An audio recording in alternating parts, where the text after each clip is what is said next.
Housekeeping done. Let's begin. So now to kick off today, let's get started with our opening headliner. The talk is entitled, Why a Different Approach is Needed to Monetize the Value of Generative AI Capabilities. Our speaker is an industry-recognized thought leader on the power of connecting people, data, and technology to deliver stronger outcomes and help us engineer a better future for our planet and its people. He thrives on shaping and delivering digital transformation, enabling large and complex organizations to leverage innovative new technologies and deliver extraordinary results. Please give a very warm welcome to the Chief Digital Officer of AtkinsRéalis, Darren Martin. Darren, please come to the stage.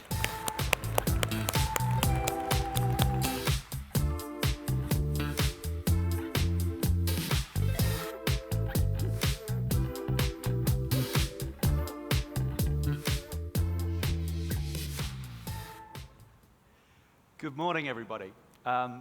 It's an absolute pleasure to be here, and I'm humbled to be able to share this presentation with you, but also to learn from your experiences. So do please talk to me during the lunch and during the breaks after this session.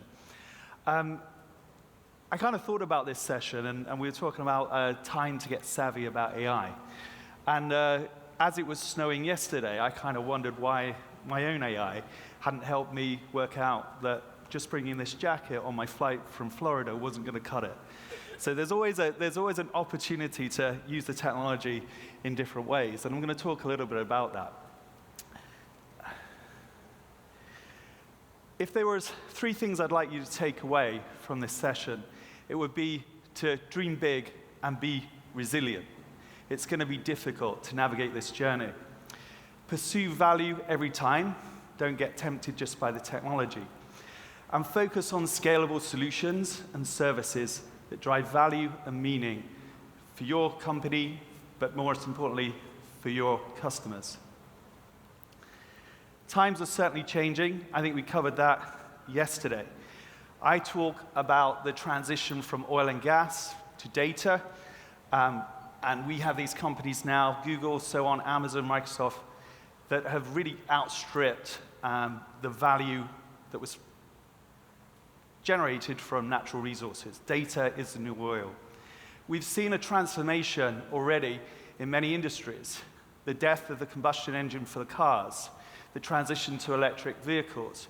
Tesla, a company that didn't exist not so long ago, is now has the market capitalization value of the next 5 companies behind it.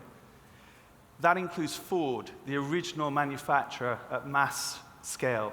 So there's big transformation already happening. And as a result, every industry, every company, every CEO is considering how to reinvent their company and putting digital at the center. The march of the machines is an important phenomenon. In some industries, robots are already there. When we look at manufacturing, in a previous role, I've had responsibility for the robotics for the production of mass vehicles, but also using robots to take people out of harm's way in very dangerous situations. Before I went to Florida, I'd flown in from Japan. And in Japan, they have a pretty significant issue with an aging population and not so many younger people coming in. And for them, they've really embraced the concept of robotics and with it AI. And for them, they're really thinking about how do they take people out of the chain, particularly for low-value work, some of the service industry work. And they already have lots of self-service. So people might cook food for you, but you're self-serve. You order your own food as soon as you go in. But they're also very much interested in how could you get robot waiters, robot shelf stackers, and so on.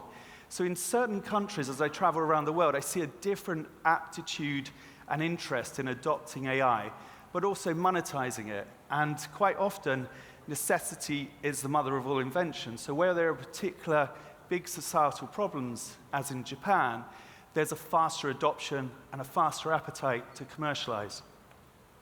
Artificial intelligence is obviously a big thing. We're going to be talking about that in my presentation through the day. But also the impact on terror and the internet. We're seeing huge conflict over in Ukraine. We're seeing huge conflict in the Middle East. But actually, at the same time, nearly every large democratic society is going to go through an election over the next 2 years. And we're starting to see the impact of social influence, predictive AI capabilities that are creating more of a dichotomy in our society than we've had in the past. Also, we're seeing the impact that deep fakes can have, where people can be very influenced, not only by social media, by what they believe to be true news, with leading politicians and other influencers being mimicked flawlessly. We're going to see more of the impact of that on our society as we go forward. We're also seeing a phenomena where more and more of our experienced people in society are starting to retire. And many of our younger people are less inclined to do some of the jobs that power society right now. Engineering is one of those. There are many others. Even I'll talk more about construction and bricklaying, for example, is not a desirable job for a younger person in the same way it was before. We need to be able to take the people, not only inspire them and interest them in some of these critical infrastructure activities, but also train them in a different way, maximize their learning experience in a different way. And things like AR and VR can help do that. They want to learn in a different way, there's an opportunity to do so. And for those organizations that can really harness that, really think about that, and make that the core of their business model, they can really disrupt. And we've already seen, as in the case of Netflix, huge disruption in Hollywood. We've got a platform that people use, the Netflix platform, but they've also really thought about how they deliver new content. They have their own actors, they have their own production line. So they not only develop the platform by which we pay subscription, but they've really thought about how do they get fully vertically integrated, and it has impacted significantly the film industry. So why are we all talking about AI right now? It's been around for a very long time. When you're in a plane, the plane has more or less been flown by an AI capability. We just call it the autopilot. I sometimes remark about people clapping when a plane lands, and they're clapping the pilot, but probably 8 out of 10 times they're clapping the AI. So in this situation, what's happened is there are other technologies, but with the advent of OpenAI, it's awoken public consciousness and awareness. People can see that technology is easy to use. It can do things that we never thought it could do. It can replace time and effort that people would otherwise invest time in. At the moment, the first wave that most people are aware of is the natural language processing for ChatGPT. The next big area, and there are other brands that do this, is DALL-E. So this creates static images. You can prompt and create static images.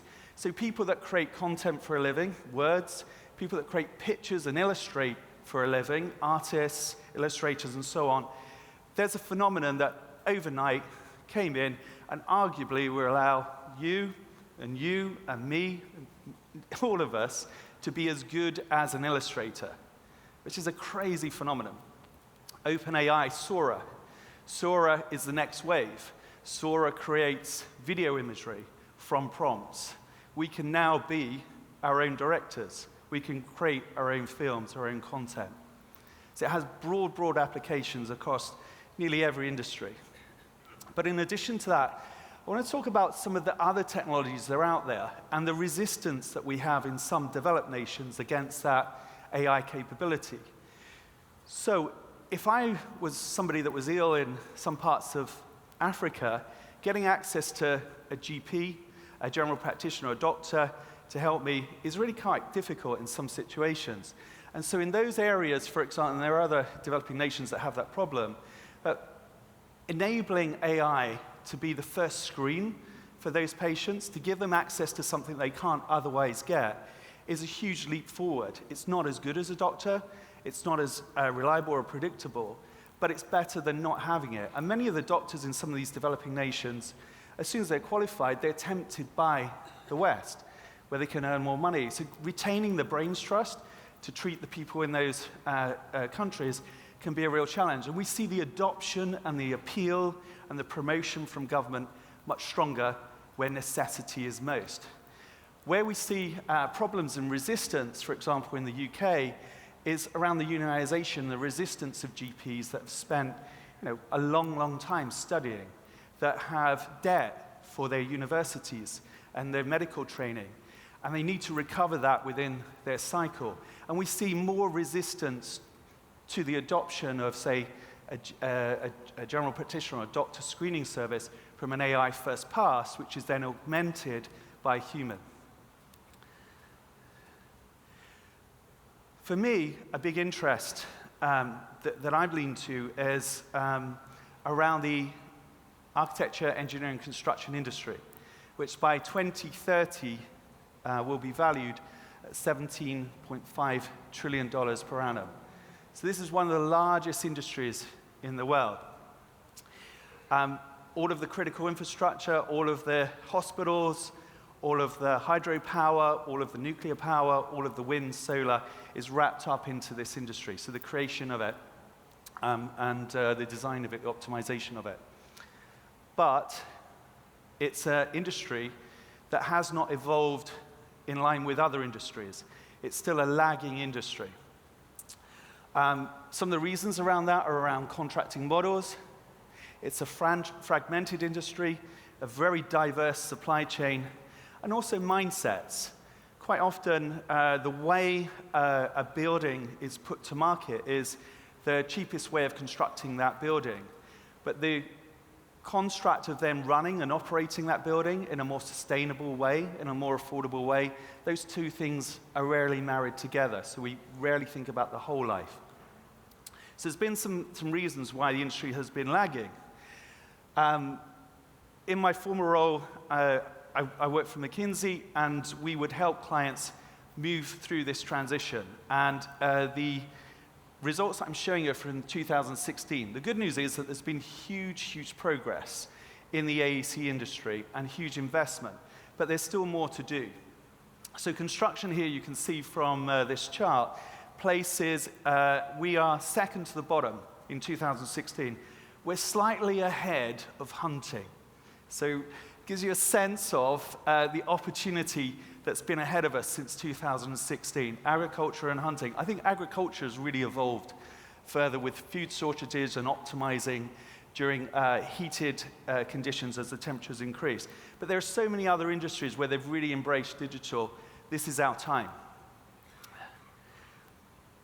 No more so because it's estimated through a recent report in 22 that McKinsey is predicting around 130 trillion will be released in the market through ESG funding and other infrastructure funding by 2030 to renew the critical infrastructure that's powering society today, to help accelerate the transition to net zero, but to also effectively help with the transition of urbanization.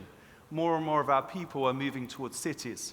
And there's an estimate that by 2050, around 70% of the world's population will be linked to megacities and vertical infrastructure. At the same time, I'm not the only person that spotted this trend.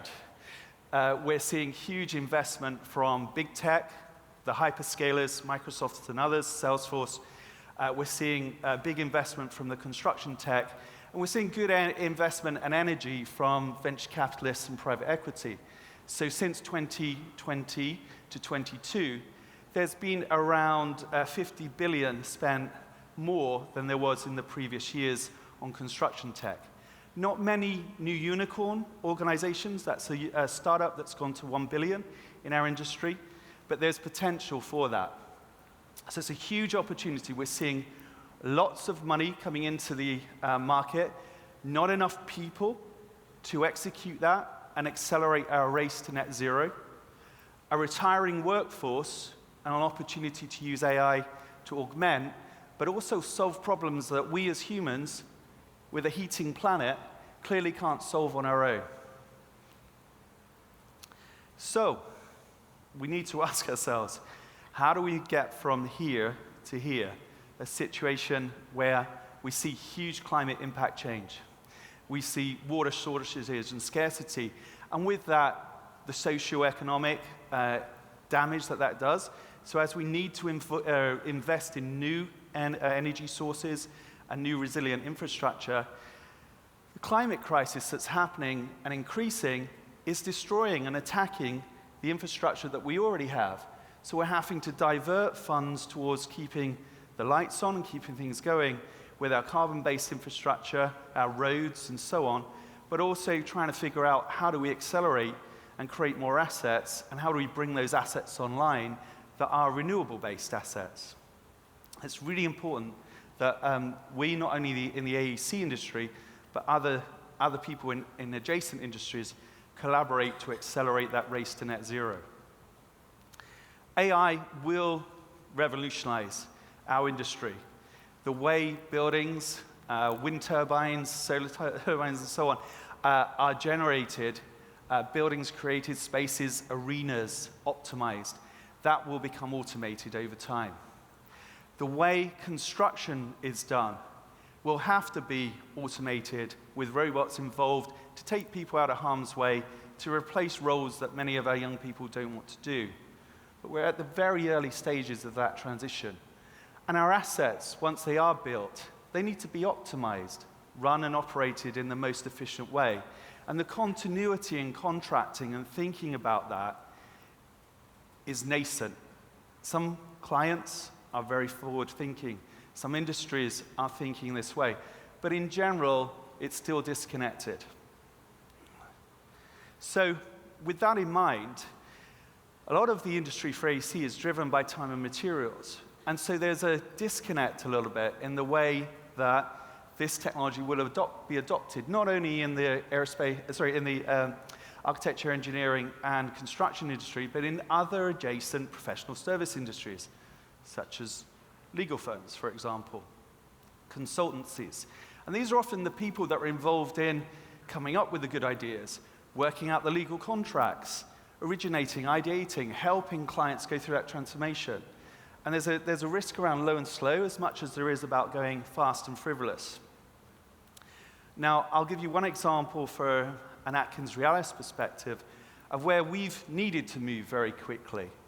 The Federal Emergency Management Agency, FEMA, in the US, partnered with Atkins Realis, and with the advent of so much climate impact that's happening in society, it was really important that we help them evaluate the structures using AI that were impacted by climate change, and recommended a narrower number that needed to be inspected and grants released to help the people that were impacted by that severe climate events, get their lives back on track. We were able to accelerate that process in an emergency, and we saved around 10 million just in their time and our professional fees in getting the right people to the right problems fast. AI is an incredibly powerful tool, and we've got to be really precise about how we apply it. So I kind of refer to this story. So how do we apply these things? So the US approach to a problem in space was that when they used a ballpoint pen, when you hold a pen up, the ink runs out. You can't use it. So they put their greatest, brightest minds to figuring out how they can write upside down, write underwater, and so on, and in space. And a lot of the powers of NASA and others were involved in creating a pen that back then in 1969 cost $1 million. It's $13.8 million in today's money. Great achievement. Someone bought me a Mont Blanc pen. It's my favorite pen. If someone gave me this, it would be, the best pen, I think, on the planet. But at the time, the USA was in a space race with the USSR. They didn't have as much money and ultimately lost that race.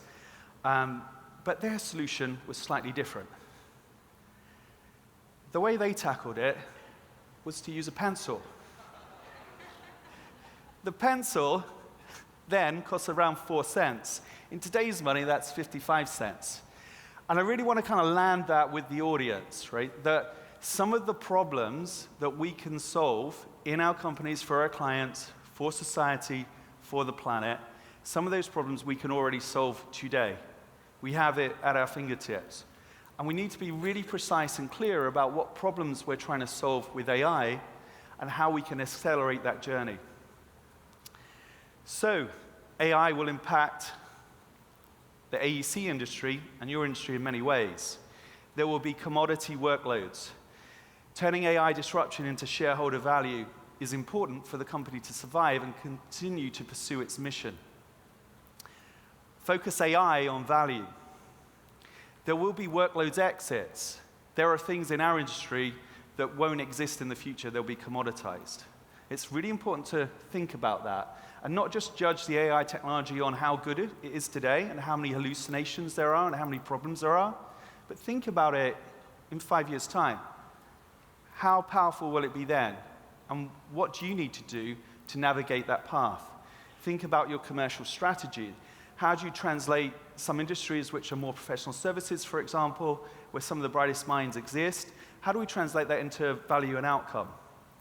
So with that in mind, I would just ask at the end of my presentation that you remember 3 things. Dream big and be resilient. Pursue value every time. And focus on scalable solutions and services. And with that in mind, I'd like to thank you for your time.